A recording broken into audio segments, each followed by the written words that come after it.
নমস্কার বন্ধুরা, মুন্নার রান্নাঘরে আপনাদের সকলকে স্বাগত জানাই। আজ আমি মূলোর পরোটা করে দেখাবো।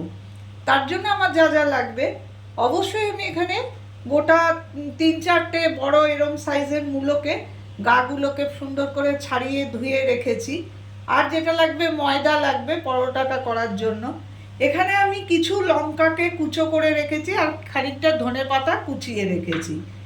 একটু মিষ্টি লাগবে, গোলমরিচের গুঁড়ো লাগবে, নুন লাগবে, সাদা তেল তো ভাজার জন্য লাগবে, পুরটা তৈরি করতেও লাগবে, কালো জিরে ফোড়ন দেবো তাই কালো জিরে লাগবে, ধনে গুঁড়ো, জিরে গুঁড়ো, হলুদ গুঁড়ো, লঙ্কা গুঁড়ো, এবং আরেকটা যে জিনিস আমার লাগবে সেটা হচ্ছে জোয়ান। আমি এখানে জোয়ান একটু নিয়েছি।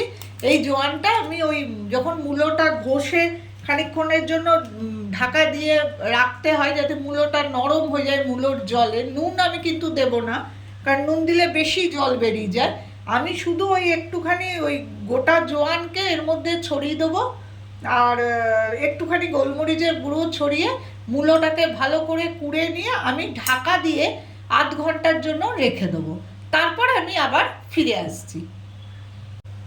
মিনিট 30 পর আমি আবার ফিরে এলাম। এই দেখুন, আমি এই মূলোটাকে কুড়ে নিয়েছিলাম, নিয়ে এর মধ্যে আমি জোয়ানটা দিয়েছি, অল্প একটু গোলমরিচ দিয়েছি, আর যেটা দিয়েছি আমি এই ছোট্ট একটু আদা ওই কুড়ে এর মধ্যে মাখিয়ে একসঙ্গে এটাকে মিশিয়ে মাখিয়ে ঢাকা দিয়ে রেখে দিয়েছিলাম। এবার আমি যেটা করব সেটা আমি আগে পুরটাকে রেডি করে নেব। আমি কড়াইটা আগের থেকেই গরম হতে দিয়েছি। পুরটা আমি রেডি করার জন্য প্রথমে এই ছোট চামচে 3 চামচ মতো আমি সাদা তেল দিলাম। তারপরে হালকা করে অল্প মতো আমি কালো জিরে ফোড়ন দেবো।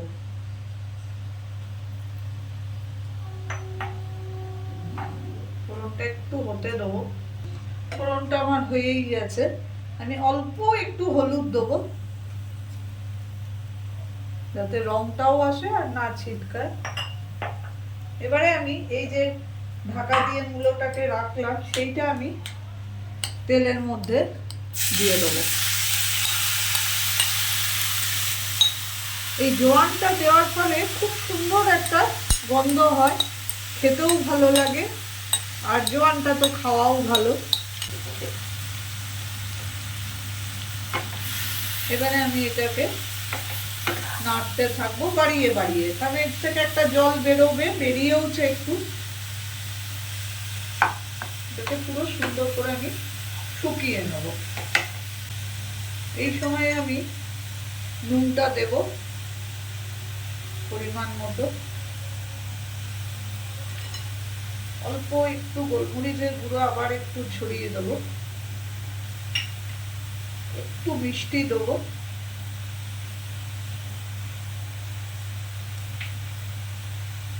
আর সমস্ত মশলা এই ছোট্ট চামচের একটু করে করে দিয়ে দেবো।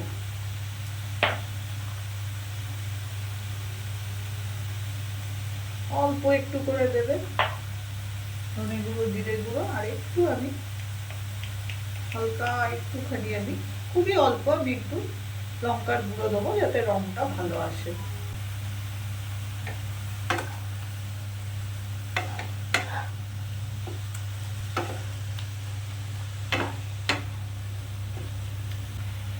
এটা শুকোতে থাক, ততক্ষণ আমি ময়দাটাকে রেডি করে নেব। ময়দাটার মধ্যে আমি এরকম চামচে 3 চামচ মতো সাদা তেল দেবো ময়ানের জন্য, অল্প একটু নুন দেবো,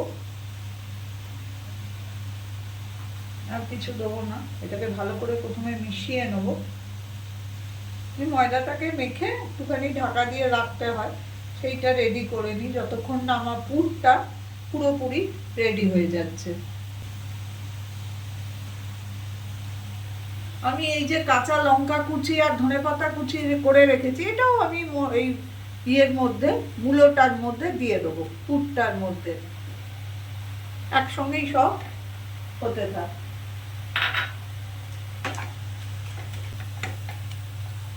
একটু টাইম লাগে এটা শুকোতে, তারপরে আর কোনো অসুবিধা হয় না।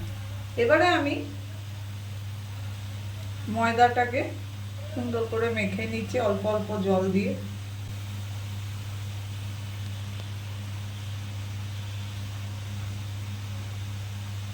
আমি ময়দাটাকে সুন্দর করে মেখে নিই আর পুরটাকে এদিকে শুকিয়ে আবার ফিরে আসছি।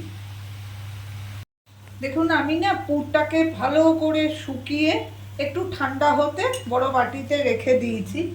এবারে আমি এদিকে ময়দাটা মেখে এইরকম একটু বড় বড় সাইজের লেচি কেটে নিয়েছি। এইবারে আমি পুরটাকে এর মধ্যে ভরবো। তার জন্য আমি এরকমভাবে প্রথমে একটা খাপ মতো রেডি করে নেব। তারপরে আমি প্রথমে অল্প করে একটু ময়দাকে চারিদিকে এইভাবে লাগিয়ে নেব। তারপরে আমি পুরটা এখানে দেবো। যত বেশি পুরটা দেবেন তত খেতে ভালো হয় পরোটা। তার উপরে আমি আবার একটু ময়দাকে সুন্দর করে এইভাবে ছড়িয়ে দেবো।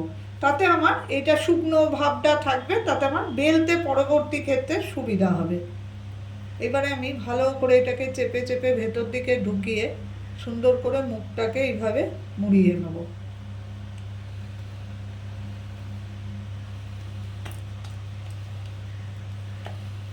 নিয়ে আবার একটুখানি ময়দা দিয়ে আমি এটাকে পাশে রেখে দেবো। এইভাবে আমি বাকি লেচিগুলোকেও রেডি করে নেব। দেখুন আমি একইভাবে লেচিগুলোকে বানিয়ে নিয়েছি। লেচিগুলো খুব সাবধানে একটা একটা করে আমি এবার বেলে নেব। একটু ময়দা দেব ভালো করে দু পিঠটায়, হাতে করে প্রথমে একটুখানি চারিদিকে যাতে পুরটা সমানভাবে থাকে তার জন্য এমনি এমনি করে একটুখানি ময়দা দিয়ে আমি হালকা হাতে বেলে নেব। আর এদিকে আমি তাওয়াটাকে গরম হতে অলরেডি চাপিয়ে দিয়েছি। এই যে এইভাবে বেলবেন, খুব সাবধানে বেলতে হবে। একটু বেরিয়ে গেলে কোনো অসুবিধা নেই, ওটা খেতেও ভাল লাগে জিনিসটা আর দেখতেও ভাল লাগে। একটুখানি উপরে এরকম শুকনো ময়দা ছিটিয়ে দেবেন।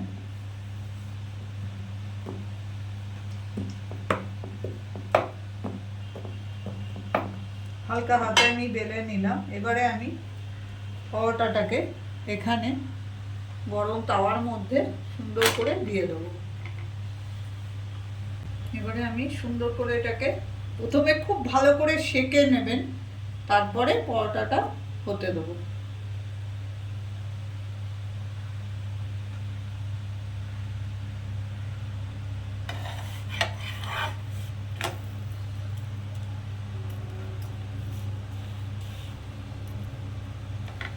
একটা পিঠ ভালো করে হলে তারপরে আস্তে করে উল্টাবেন। দুটো পিঠ সমানভাবে ভালো করে প্রথমে সেঁকে নেবেন।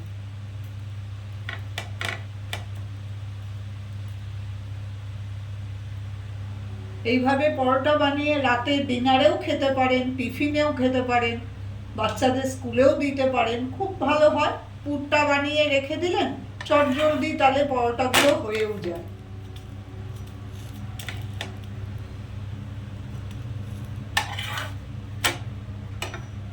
এবারে আমি অল্প এরম ছোট চামচের 2 চামচও লাগবে না, 1.5 চামচ মতো তেল এইভাবে দেবো। দিয়ে সুন্দর করে এটাকে লাল করে ভেজে নেব।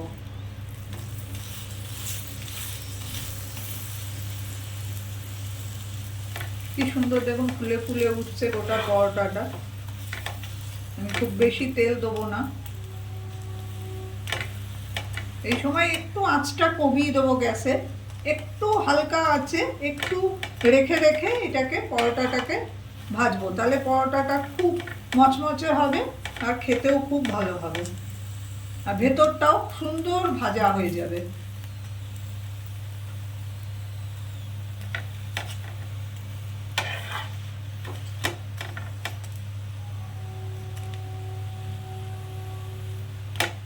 বাড়িয়ে কমিয়ে আমি মিনিট খানেক ধরে সুন্দর করে এটাকে ভেজে নেব, উল্টে পাল্টে দু পিঠ সুন্দর করে বেগনি করে ভেজে নেব। সাইডগুলো একটু চিপে চিপে ভাজবেন।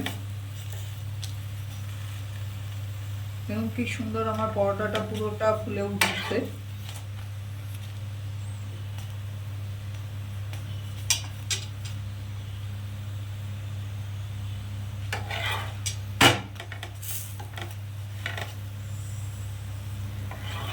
আমার একটা পরোটা হয়ে গেল।